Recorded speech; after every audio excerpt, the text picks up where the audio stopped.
우리 분이엘 여성성가대 찬양 너무 감사드리고요. 또 우리 신암 앙상블 연주 감사드립니다. 특별히 오늘은 우리 여신도회 주일로 저희가 예배를 드리고 있는데요. 또 한 해 동안 또 2년 동안 수고해 주신 우리 이선희 권사님 너무 감사드리고, 또 우리 기도신 이예순 권사님, 또 사회를 봐주신 양혜린 권사님, 또 우리 방금 복록해 주신 우리 배경주 집사님, 또 많은 우리 임원분들 계시는데요. 또 많은 또 여신도 분들이 정말 얼마나 참 우리 교회의 정말 숨은 일꾼들이십니까? 우리 1년에 한 번인데 우리 이분들 위해서 한번 크게 격려 박수하고 우리 시작하겠습니다. 감사합니다. 우리 옆에 계신 분들과 함께 오늘 이렇게 인사하겠습니다. 주님을 만나면 상처가 꽃이 됩니다 라고 인사하시겠습니다.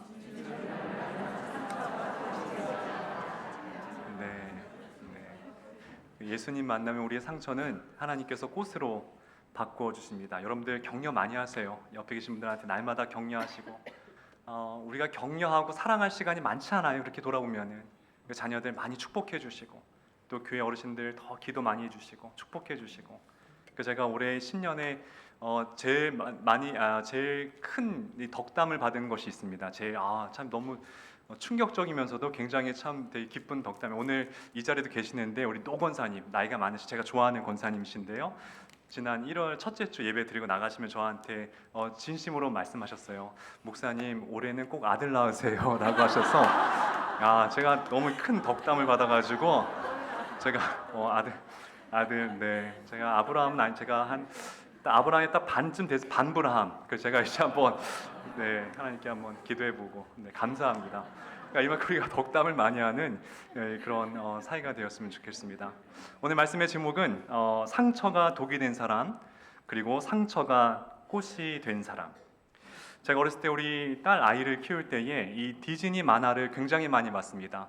근데 아이들은 한 번 보고 말지 않아요. 여러 번, 2번, 3번, 막 10번도 보고 해서 제가 웬만한 이 디즈니 만화는 다 봤습니다. 백설공주, 신데렐라, 미녀와 야수, 겨울왕국, 거기 있는 캐릭터 주인공 이름부터 제가 다 알고 있는데요.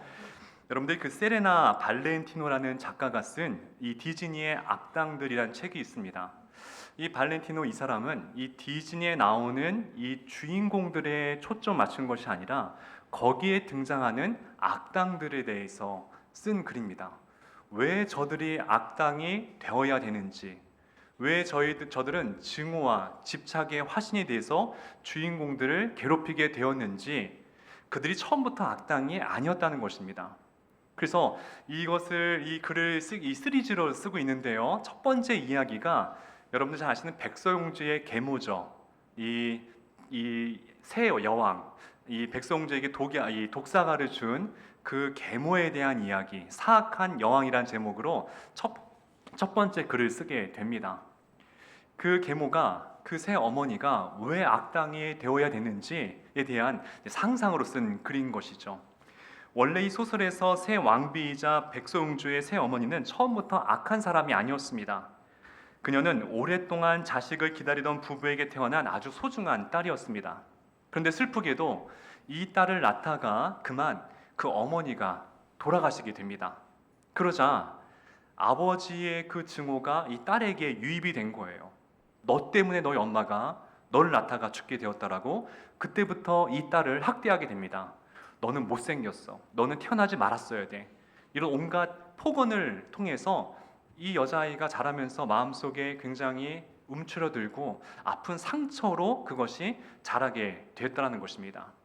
근데 이 그녀의 아버지가 그 나라의 이 거를 만드는 장인이었습니다. 거를 굉장히 잘 만드는 장인이었어요. 그래서 그 소문을 듣고 그 나라의 왕이 이 장인의 집에 찾아오게 되는 것이죠. 그리고 장성한 이 딸을 보고 왕이 마음에 들게 되는 것입니다. 그래서 이 그녀를 데리고 궁궐에 입성하게 된 것이었죠. 왜냐하면 왕의 부인이 소천하고 없었기 때문에 백설공주에게 새 어머니가 또 필요했기 때문이었습니다. 그래서 이 여인도 이제 왕의 부인이 되어서 내가 이 백설공주를 정말 내 친딸처럼 사랑하며 내가 키워야 되겠다, 이런 마음으로 처음엔 사랑을 베풀게 됩니다. 그런데 왕이 이제 계속 전쟁 때문에 자꾸 나가 있고, 그러다가 어느 순간 전쟁에서 그만 전사하게 됩니다. 그러자 이 왕비의 마음속에 그 어릴 적 트라우마가 나타나게 되는 거죠. 그리고 똑같이 아버지가 나한테 그랬던 것처럼 이제 이 여왕도 백설공주에게 그 증오심을 표현하게 되더라는 것이에요. 그러면서 이 백설공주를 집착하게 되고 미워하게 되고, 그리고 이 마술 거울에 집착하게 됩니다. 그래서 이 계모가 항상 거울을 보고 얘기하죠. 거울아 거울아, 이 세상에서 누가 가장 아름답냐고.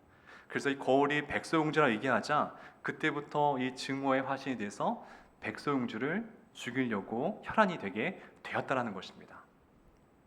여러분들 이 소설인데 왜 이렇게 심각하게 들으세요? 이야기인데. 중요한 게 뭔지 아십니까? 상처를 우리가 잘 다스리지 못하게 되면 그것이 독으로 나타난다는 거예요. 여러분들, 우리는 상처받고 사는 사람들입니다. 우리는 상처를 안 받을 수가 없어요. 우리가 살아있는 한, 숨 쉬는 동안에 우리는 크고 작은 상처를 받을 수밖에 없습니다. 그런데 그 상처를 어떻게 가꾸냐에 따라서, 그 상처를 어떻게 치유하냐에 따라서 그것이 우리가 악당으로 변화될 수도 있고요, 혹은 그것이 정말 꽃이 되고 향기가 되어서 오히려 그것 때문에 다른 사람들에게 더 우리가 기쁨을 줄 수 있고 더 하나님 앞에 귀하게 쓰임받을 수 있는 하나님의 축복의 재료로 쓰임받을 수가 있다라는 것입니다. 대부분 이 캐릭터에 나오는 악당들은 그러므로 상처 때문에 일그러진 자아상을 갖게 되었다라는 것입니다. 똑같은 이슬을 먹어도 여러분들, 뱀이 먹게 되면은 뱀은 독을 만들어내요. 하지만 꽃이 이슬을 먹게 되면은 향기와 꿀을 내뿜게 되는 것이죠. 똑같은 상처를 받아도 어떤 사람들은 그것이 누군가에게 치유받은 상처받은 치유자로 거듭날 수 있는 반면에, 어떤 사람은 그 받은 상처를 되로 갚아줍니다. 더 크게 갚아주고 더 못사게 굴고, 그런 사람 분명히 많다라는 것입니다. 그래서 우리는 이 말씀을 보면서 우리가 내 안에 있는 상처가 다 있는데 이걸 주님 앞에 오늘 어떻게 우리가 이걸 치유받아야 되는지 한번 진중하게 고민해보는 시간이 되었으면 좋겠습니다. 우리 이현우 작가가 쓴 로자의 러시아 문학 강의라는 책이 있는데요, 그 책에 보게 되면 참 재미있는 글이 나와 있습니다. 러시아의 문호인 톨스토이가 소설을 왜 잘 썼는지 아십니까? 이분이 거기서 아주 중요한 것을 캐치해서 얘기해 줍니다. 제가 한번 읽어드릴게요. 톨스토이가 9살에 고아가 되어 여러 친척집을 전전하는 동안에 톨스토이는 늘 눈치를 볼 수밖에 없었는데, 남의 집살이를 하게 되면 아무래도 저 사람들이 나를 어떻게 생각할까 하고 예민하게 반응하게 되죠. 그 덕분에 톨스토이는 어린 나이에 대단한 관찰력의 소유자가 됩니다. 톨스토이 작품에 나타난 섬세한 묘사는 아마도 그런 숙련 과정의 결과가 아닌가 싶습니다. 그렇죠. 어린 나이에 남의 집에 살아갈 때에 얼마나 사람들의 눈치를 보며 살아가야 되겠습니까? 그건 상처죠. 그것은 정말 톨스토이의 아픔이고 고난이고 정말 힘든 이 시련의 시간이었는데, 근데 오히려 그것 때문에 사람을 관찰하는 눈이 뛰어난 눈을 갖게 되었다는 것입니다. 나중에 그것이 소설을 쓸 때에, 어떤 캐릭터를 볼 때에, 생각할 때에 그 캐릭터의 깊은 내면의 심리까지도 표현할 수 있는 그런 도구로 승화되었다는 것이에요. 그래서 여러분들, 어떤 사람은 상처 때문에 망하는 사람이 있습니다.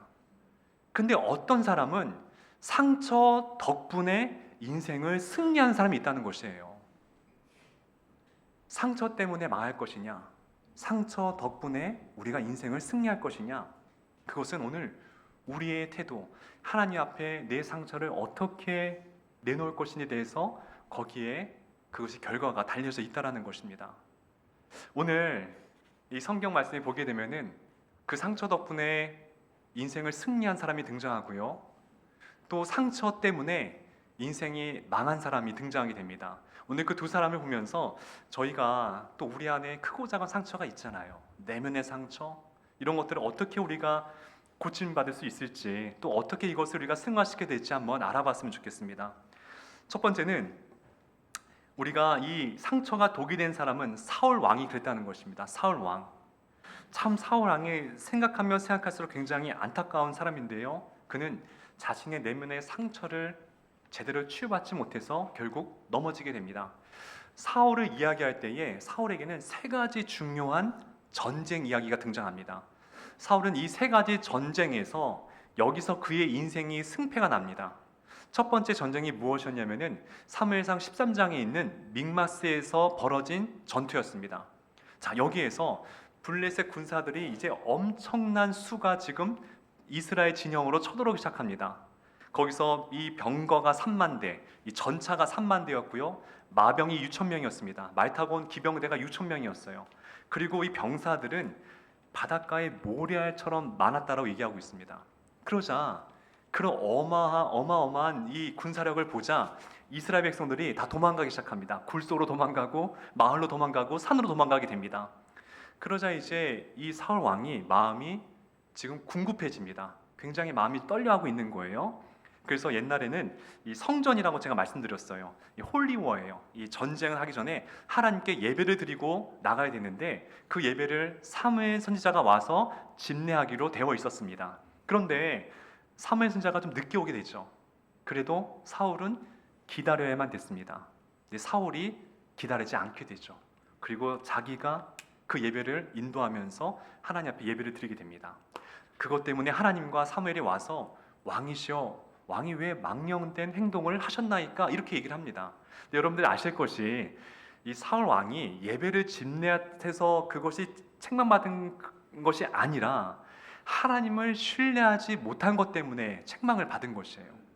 자, 그것이 사무엘상 13장의 이야기입니다. 자, 그러면 그때 한번 실수를 했으니 이제 내가 다음부터는 하나님 말씀에 순종하며 내가 하나님 말씀 뜻대로 살아가야 되지 않겠습니까? 그런데 사무엘상 2장 더 지나가서 14, 15장에 무엇이 등장하냐면은 또 블레셋과의 전쟁, 아말렉과의 전쟁이 이번에는 등장합니다. 하나님께서 아말렉과의 전쟁 가운데 이렇게 명령하세요. 아말렉과의 전쟁 가운데 내가 너에게 승리를 안겨줄 것이다. 대신에 아말렉 왕과 또 무릇 살아있는 짐승과 사람들은 다 멸절시키라고 말씀하십니다. 그들은 우상 숭배자이기 때문에 하나님께서 멸하라고 말씀하셨어요. 그런데 사울 왕이 이번에도 하나님 말씀에 순종하지 않습니다. 아각 왕도 살려주고 또 살찐 양과 염소와 소는 일부러 죽이지 않습니다. 자기가 가지려고, 죽이려고 보니까 너무 아까운 거예요. 그래서 살려둡니다. 또 하나님이 책망하죠. 너가 왜 내 말에 순종하지 아니하였느냐? 그래서 이번에는 거짓말을 합니다. 하나님, 사실은 내가 이거 예배 드릴 때에 하나님께 제물로 드리려고 제가 이것은 살려둔 것이었습니다 라고 거짓말을 합니다. 하나님께서 그것 때문에 다시 한번 질책을 주시게 되죠. 그리고 세 번째 전쟁이 사무엘상 31장의 길보아 전투에서 결국 이 사울은 스스로 목숨을 끊고 이제 이 자신의 어떤 역사에서 사라지게 되더라는 것이에요. 그래서 이 전쟁, 세 번의 전쟁 속에서 사울 왕이 어떤 이 점점 하나님의 불순종과 하나님을 떠나 살아가는 모습 때문에 그가 추락하는 것을 보게 되는데요. 제가 여기서 중요한 것을 발견했어요. 무엇이냐? 이 두 사건 모두 다 예배와 연관이 있다라는 것입니다. 예배와 연관이 있다라는 것이에요. 이 사울 왕이 예배에 실패하게 되자 그의 인생이 실패하게 되더라는 것이에요. 전 여기서 너무나 큰 깨달음을 얻게 되었습니다. 저는 사실 그런 말씀 별로 좋아하지 않아요. 제가 다른 목사님 말씀 들을 때도 뭐 이렇게 하면은 복을 받고 이렇게 하면 뭐 하나님께서 뭐 기뻐하지 않고 이런 어떤 뭐 그런 말하는 거 너무 전 좋아하지 않는 성정인데, 근데 이건 확실해요. 하나님께서 예배를 사랑하는 자를 축복해 주시고요. 하나님의 말씀과 예배를 경히 여기는 사람은 하나님도 그 사람을 경히 여긴다는 것은 그건 성경을 볼 때 분명한 명백한 사실이라는 것이죠. 그건 왜 예배에 실패했다고 왜 인생이 실패하게 됐느냐? 이유는 간단합니다. 하나님과 그 사람의 연결된 것이 단절되기 때문이에요. 잘 보십시오. 그렇게 되자 나중에 사무엘상 28장 6절에 보게 되면은 사무엘이 하나님을 찾으려고 해도 하나님의 응답이 임하지 않습니다. 여기에 문제가 생기는 거예요. 우리 사무엘상 28장 6절 말씀 같이 한번 읽어볼까요? 시작. 사울이 묻자오되 여호와께서 꿈으로도 우림으로도 선지자로도 그에게 대답하지 아니하심으로. 이제 하나님의 음성이 사라졌습니다. 왜요? 하나님이 사울에게서 떠나갔으니까. 근데 문제는 잘 떠나가면 괜찮은 거예요. 그 떠나간 자리에 무엇이 들어오느냐? 사단이 그 자리에 들어옵니다. 그리고 무엇을 심어주냐면은 시기와 질투와 열등감이라는 그 상처의 마음을 이제 사울에게 심어주는 거예요. 이게 문제라는 것입니다. 자, 사무엘상 18장 7절에서 10절 말씀 제가 읽어드릴게요. 잘 보세요. 원래 사울에게도 하나님께서 성령 기름을 충만하게 부어줬어요, 처음에. 근데 그가 그 성령이 떠나가게 되자 무엇이 그 자리를 차지하는지, 그리고 그 사단이 사울에게 무엇을 심어두는지 잘 보시기 바랍니다. 여인들이 뛰놀며 노래하며 이르되 사울이 죽인 자는 천천히요 다윗은 만만이로다 한지라. 사울이 그 말에 불쾌하여 심히 노하여 이르되 다윗에게는 만만을 돌리고 내게는 천천을 돌리니 그가 더 얻을 것이 나라 말고 무엇이냐 하고. 그 다음에 중요해요. 그 이튿날 하나님께서 부르신 악신이 사울에게 힘있게 내림에. 참 이게 중요한 거예요. 내가 하나님으로 채워지지 아니하게 되면은 그 빈 자리에 사단이 내 마음을 조종할 수 있다는 것입니다. 조종하는 가운데 무엇을 심어주느냐? 질투라는 상처, 열등감이라는 상처, 분노라는 상처를 내 마음속에 그 자리에 대신 심겨줄 수 있다는 것입니다. 그것을 치유받지 못합니다, 사울이 결국은. 그래서 길보아산 전투에서 그는 스스로 자신의 목숨을 내던지게 됐더라는 것입니다. 우리가 중요한 것이에요. 우리 안에 정말 상처가 없는 사람이 어디 있어요? 다 있죠. 저도 있지, 여러분 다 있습니다. 누구나 받을 수 있어요. 다 받게 됩니다. 하지만 그 상처를 우리가 어떻게 하나님 앞에 가지고 와야 될지, 어떻게 치유받아야 될지는 우리는 진중하게 모색하고 기도해야 된다는 것입니다. 그걸 방치하지 마세요. 그 열등감과 질투와 상처와 분노는 하나님이 주시는 마음이 아니라는 것입니다. 어쩌면 그것은 하나님 대신에 내 마음을 혼란하게 하고 혼미케 하고 하나님과 멀어지게 하려는 사단의 영적인 방해가 될 수 있다는 것이죠. 그것을 그대로 방치해서는 안 된다는 것입니다. 자, 그러면 이것을 똑같은 상처를 받았는데 그것을 정말 향기로 하나님의 꽃으로 승화시킨 한 사람이 있습니다. 그게 다윗이었다는 것이에요. 우리가 하나님 저 다윗같이 쓰임받고 싶어요, 저 요셉같이 쓰임받고 싶어요, 그런 기도 많이 하잖아요. 저도 많이 해요. 지금도 많이 하고. 근데 명심하셔야 될 게 있어요. 그렇게 쓰임받을 때는요, 여러분들 그만큼 상처를 많이 받을 수가 있어요. 제가 이게 성경을 다시 그런 눈으로 보니까요, 구약에서 상처를 가장 많이 받은 사람이 누군 것 같아요? 구약에서 여러 사람이 있습니다. 대표적인 사람이 다윗과 요셉, 그리고 욥이에요. 욥. 야곱도 만만치 않습니다. 정말 인생이 너덜너덜해질 때까지 상처를 굉장히 많이 받았어요.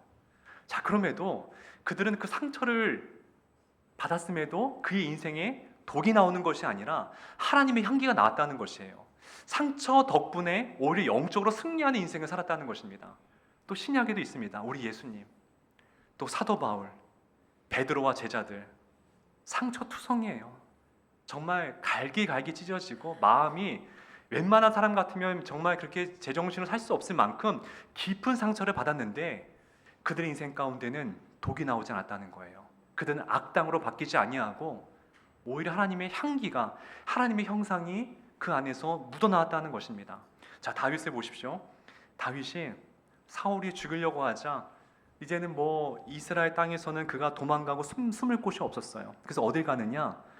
적군의 땅, 제가 말씀드렸어요. 블레셋 이 나라의 도시 중에 하나인 가드 땅에 숨어 지나야 됩니다.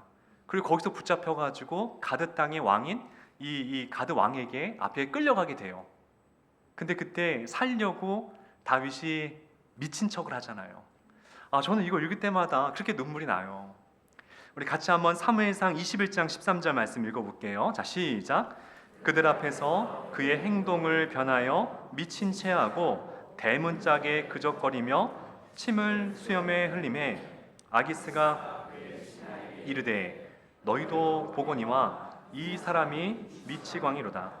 어찌하여 그를 내게로 데려왔느냐? 여러분들 지금 다윗의 마음을 한번 생각해 보세요. 그 너덜너덜해진 상처받은 마음을 한번 생각해 보세요.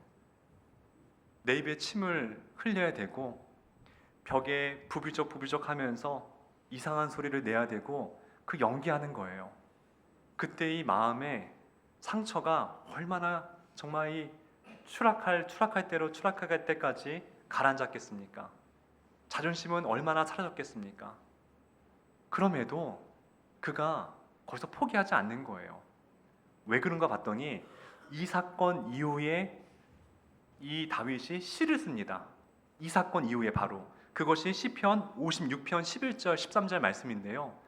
거기에 보게 되면은 다윗이 이 상처를 정말 상처가 아닌 정말 이것을 은혜로 받아들인 이유가 있어요. 같이 한번 읽어볼까요? 시편 56편 다윗이 가드에서 블레 사람들에게 잡힐 때에 쓴 글 나와 있지요. 같이 읽겠습니다. 시작. 내가 하나님을 의지하였은즉 두려워하지 아니하리니 사람이 내게 어찌하리까? 주께서 내 생명을 사망에서 건지셨습니다. 주께서 나의 하나님 앞 생명의 빛에 다니게 하시려고 쫓가지 아니하게 하지 아니하셨나이까? 아멘. 자, 다윗이 잘한 것은 그 상처를 누구한테 가져왔냐면은 다시 한번 화면 보여주겠습니까? 나의 하나님 앞에 가지고 왔다는 거예요. 그리고 내가 하나님을 의지하는 마음으로 내 삶을 거기에 가지고 왔다는 것입니다. 이게 다윗의 상처를 하나님께서 어루만져주게 된 계기가 되었고 그것이 상처를 치유받는 그런 방법이 되었다는 것입니다. 상처를 주님 앞에 가지고 왔다는 것입니다. 그가 또 이 상처뿐만이 아니라 나중에 왕이 돼서도 상처를 받아요. 그게 뭐냐면은 죄로 인한 상처죠. 그가 우리아의 아내 밧세바를 범하게 되죠. 나단이 와서 그것을 이제 뭐라고 얘기하고 그가 회개할 때에 그의 마음이 너무 쓰라린 거예요. 하나님이 나 이렇게 사랑하시는데 내가 왜 그랬을까? 그 죄로 인한 상처가 너무나 아팠던 겁니다. 그때 쓴 시가 시편 51편 10편과 11절인데요. 같이 한번 또 읽어볼까요? 자, 시작.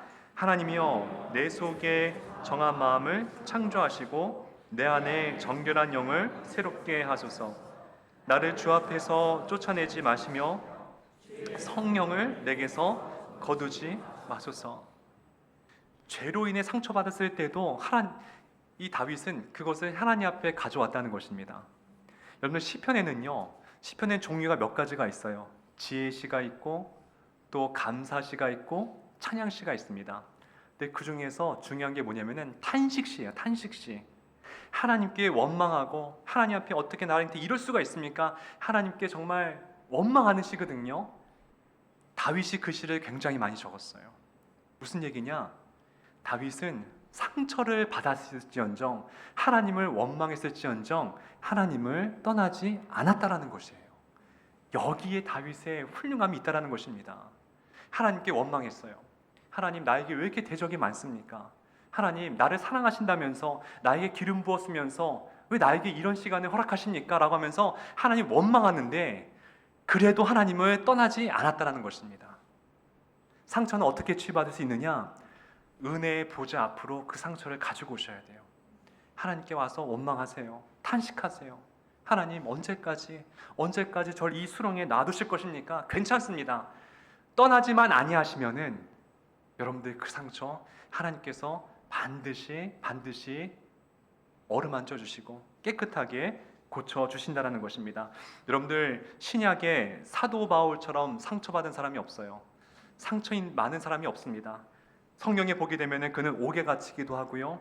또 여러 번 죽을 고비에 넘게 됩니다. 39번씩 매를 맞게 되고요. 또 그 중에 또 3번 태장을 맞게 됩니다. 돌에 맞게 되고 또 배에 타다 3번 파선이 돼서 일주일 동안 바다에서 그는 또 표류하게 됩니다. 상처가 많은 인생이었어요. 정말 어떻게 사람이 이렇게 살아갈 수 있을까? 우리가 아무리 상처받아도 사도 바울처럼 상처받은 사람 없을 거예요. 그런데 그렇게 수많은 상처 가운데도 바울이 무너지지 않을 수 있었던 비결이 갈라디아서에 나와요. 그렇게 많은 상처를 받았는데도 그에게서 독이 안 나온 이유가 갈라디아서에 있습니다. 우리 갈라디아서 6장 17절 18절 우리 세 번역으로 한번 읽어볼까요? 시작. 나는 내 몸에 예수의 상처 자국을 지고 다닙니다. 형제자매 여러분, 우리 주 예수 그리스도의 은혜가 여러분의 심령에 있기를 빕니다. 자, 한번 화면 봐주세요. 자, 나에게는 상처가 많다는 거예요. 정말 바울은 마음의 상처뿐만 아니라 육신에 보여지는 육체의 상처도 많았어요. 근데 그가 상처가 꽃으로 향기로 바뀔 수 있었던 이유는 그 안에 그리스도의 은혜가 그의 심령 가운데 있었기 때문이에요. 믿으십니까? 자기가 그런 상처를 하나님의 은혜 가운데 이것이 하나님의 은혜로 승화되었다라고 말씀하시면서 갈라디아 교인들에게도 당신들 심령에도 예수님의 은혜가 그 심령 가운데 충만하게 있기를 빈다라고 지금 얘기하는 거예요. 그럼 여러분, 우리가 상처를 어떻게 안 받을 수 있을까요? 우리 안에 예수 그리스도의 은혜가 충만할 때 그 어떤 상처와 아픔이 와도 그것이 상처가 될 수가 없습니다. 오히려 하나님을 사랑한 사랑의 흔적으로 그것은 탈바꿈 되게 된다는 것입니다. 제가 요한복음 20장을 묵상하다가 제가 아주 신기한 걸 발견했어요. 예수님이 재림하시고 부활하셔서 이 제자들에게 찾아오시는 장면이거든요. 그때 예수님 부활하셨을 때에는 예수님이 아주 건강하고 신령한 몸으로 부활하세요. 정말 그 예수님 살아계실 때의 몫으로서 먹지 못하시고 헐벗고 떼양볕에서 이 목수질하면서 굉장히 이 몰골이 굉장히 참 정말 비루한 그런 몰골이셨을 거예요. 그런데 부활한 모습은 그렇지 않았거든요. 굉장히 멋진 모습으로 등장하십니다. 그런데 신기한 게 예수님의 몸에 난 옆구리의 창자국과 손에 난 못자국은 그대로 가지고 오셨다는 거예요. 왜 그랬을까요?